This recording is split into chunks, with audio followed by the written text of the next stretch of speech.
घरगुती गणेश मूर्त्या शाडूच्याच असाव्यात, महापालिकेचा आग्रह. महापालिकेने घेतली गणेश मूर्तिकारांची बैठक. भाद्रपद गणेशोत्सवाला अजून बराच अवधी असला तरी गणपतीच्या मूर्ती बनवण्याआधीच महापालिकेने आज मूर्तिकारांची बैठक घेऊन यावर्षी घरगुती गणेशाच्या मूर्ती या शाडूच्याच बनवण्यात याव्यात, यासाठी लागणारी शाडू माती, जागा व इतर सुविधा महापालिका उपलब्ध करून देईल, अशी ठोस भूमिका महापालिकेने घेतली आहे. तसेच मूर्तिकारांच्या उर्वरित मागण्यांबाबतही सकारात्मक विचार करून सुवर्णमध्य काढण्यात येईल, असे अतिरिक्त आयुक्त 2 प्रशांत रोडे यांनी नमूद केले.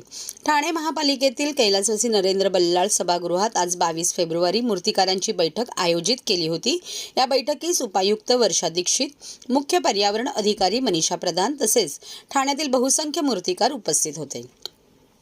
शाडू मातीच्या मूर्त्या या पर्यावरण पूरक असल्यामुळे यंदा घरगुती गणेशाची मूर्ती ही शाडूची असेल, याची दक्षता मूर्तिकारांनी घ्यायची आहे. तसेच गणेश मूर्ती साठवणूक करण्यासाठी तसेच मूर्ती बनवण्यासाठी जागा उपलब्ध व्हावी, यासाठी महापालिकेकडे प्रथम येणाऱ्याच प्रथम प्राधान्य दिले जाणार आहे. त्याचप्रमाणे मूर्तिकारांना शाडूची माती देखील उपलब्ध करून दिली जाणार आहे.